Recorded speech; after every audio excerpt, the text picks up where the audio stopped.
to another episode of Max Level Video Games, where me, Shane, show you guys the ins, outs, and abouts of running your own retro video game store, starting from your garage to a retail store.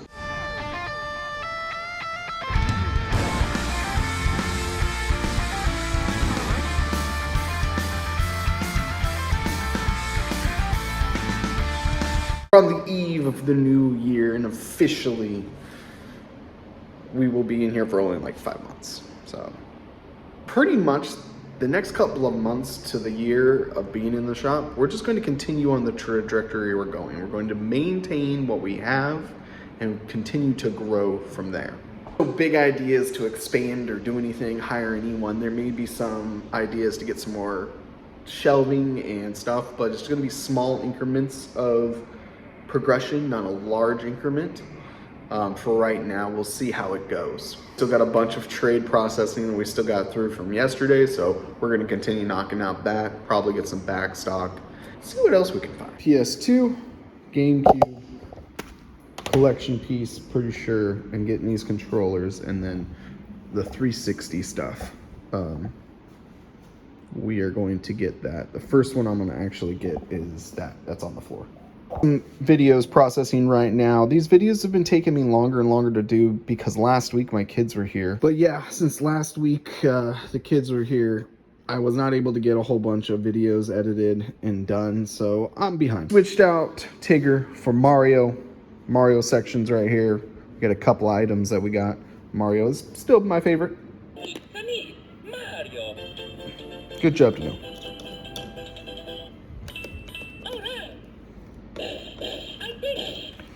He is actually a pretty cool little guy. Pick up one item. She got Style Savvy for the 3DS. Thank you, Nora. Game I do have a copy of this, but it's also pretty beat up. I think my copy's better than, so we're going to go ahead and sell this after cleaning it up. Unfortunately, there's nothing I can do about that spine. Yep. But the manual is pretty clean. I cleaned the disc as well, so it's in good shape. Has the registration card and everything. Now we got to test these PS2 controllers. I need them for the PS2 that's over there. I'm not going to sell it with the wireless one. So I have a USB PS2 connector, and you can go into your PlayStation controller, go to properties, and now we can test the sticks. Those look good. Up, down, left, right. And we could test the bumpers, the button faces. They all feel good. Stick buttons, start, select, all the buttons pop up right there. And this one looks like it's working perfectly fine. And we'll bundle it with that fat PS2, and then we'll try this white one. Those controllers worked. Paired the gray one with the fat and the PSONE, that's what that one is. Cleaned it up a bit with the slim silver. A lot of rain last couple of days. Sure, if that's a good or a bad thing. It looks pretty dead out there. As we can get through some stuff. So the GameCube is cleaned. We got these controllers. This one I'm just gonna go put in the back. This one, we'll try to clean it up. And then we got the Super Nintendo controllers to test, but we are almost over here. So I'm gonna take this controller apart really quick because the start and select aren't working quite well, and just do a quick repair on this. We have our USB controller connector. Plug it in.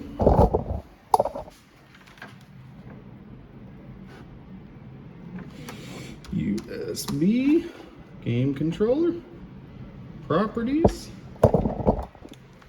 and all 4 buttons, L and R, there's all of them. There's the pads, start and select, perfect. And that's good to go. So the way this section is set up is 1 shelf, 2 shelf, and then the controllers, AV cables and stuff, and then a couple other shelves.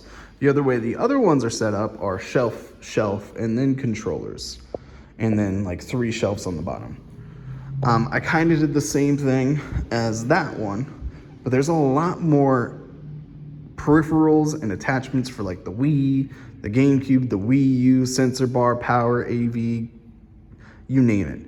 So I'm thinking of changing this, or combining those 2 shelves for the Wii's, dropping the Switch, dropping the Wii U, and giving me more room for more peripherals when it comes to controllers. Let me know in the comments what you think. I actually like that idea we just talked about. So we're gonna change it. Or I can drop the GameCube down, get rid of that shelf, and have just more peripheral room for the top. Decisions. I think I'm gonna do that. I really don't like having games too high up, to be honest with you. I like them down closer, lower to the ground, like eye level as much as possible. So I think we're gonna try that first. All right, so we took a shelf out, dropped the GameCube, dropped everything down by one, condensed the Wii games, and we kind of got like Wii U section right here, and then GameCube right here. We'll be definitely getting more controllers for the GameCube soon, hopefully. But that's not bad. There's a couple things about this slat wall that kind of sucks. One, the bags hang down too much to like hang them properly. So like, it's kind of annoying. And like, let's say if I grab this, it may knock down like a Wii controller. I don't know if I could fix that. There's no vertical baggies that I've gotten. Maybe the slat wall might not be the best room for it. I don't mind hanging them. I think hanging them is a good thing. And this helps fill in some room where things don't look so full. So we will just keep that for right now. I can't move this GameCube controller and do like a line like I want to, like this, because a lot of these are medium-sized bags and they overlap, or they'll just cover like right here. So I kind of got to do it that way. We'll see. This may change, this may not.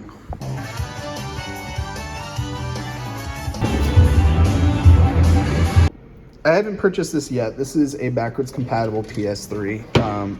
I've been letting it run, but it has some issues. The HDMI is loose. Definitely needs to be repaired. The whole thing needs to be taken apart and cleaned. It's never have. I can't get the USBs to work on the front at all. And I can't even find a controller charger port or a cable. So I don't know. They're expensive and I'm not sure what the customer wants. I would love to get these controllers, but no.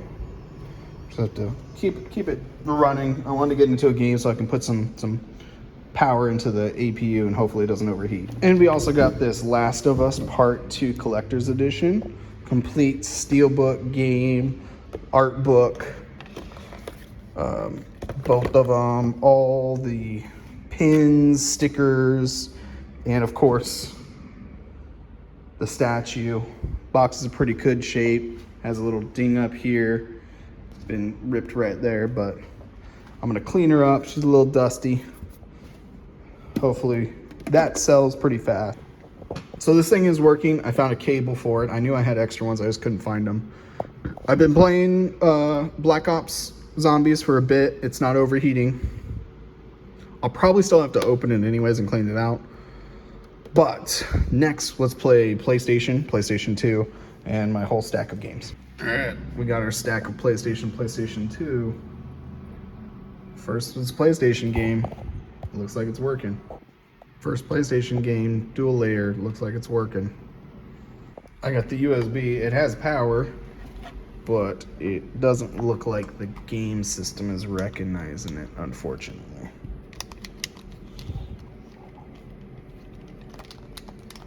Nope. All right. What next? What about the PS2 USB adapter? It does not. So it looks like you need like a USB controller for the PS3. So we ended up picking that up. We did get it, even in its condition it's in. We did get the backwards compatible PS3. I just wish that HDMI cable wasn't so bad, but it's clean. Doesn't sound like it's overheating. It's tested. We still got a couple more games to test on it, but it is working so far. It's just that HDMI port definitely needs to be taken apart and cleaned. A few games we have. the Eye of Judgment, and Little Big Planet, and Sonic. Oh, this Eye of Judgment is brand new. Okay. And then Riley just picked up Guitar Hero Warriors of Rock for the PS3. Thank you, Riley. That's our second backwards compatible PS3. This one's our first with the bag. They're definitely not cheap, which is great, but not great because they still have issues overheating. I have to test this PS2 out a little bit more, but I think this thing was working. I was just waiting for a controller. I technically have this ONE controller, but I also got some more coming, so we'll see. But it is officially 6 o'clock. That means I'm done. So thank you guys for watching. It's been a pretty good day, a bunch of trades. We actually fixed and repaired Super Nintendo controller really quick.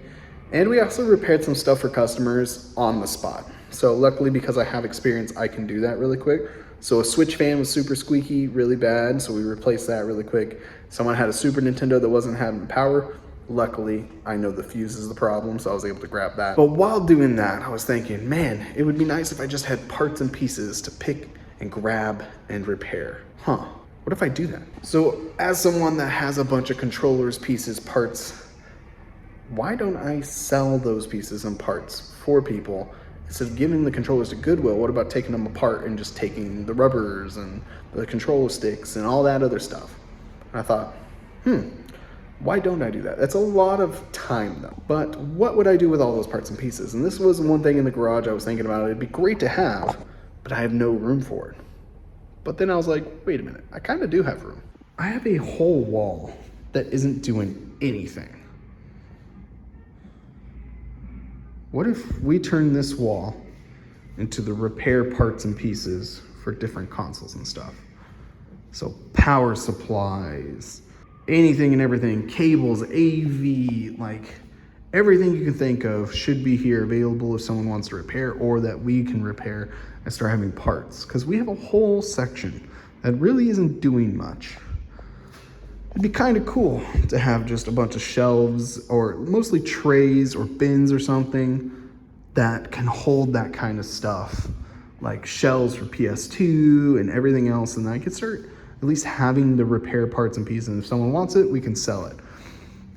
Maybe we'll just start small with like PSP batteries and stuff like that, maybe screws and pieces instead of controller parts and pieces. But that might be pretty cool to have here in the shop.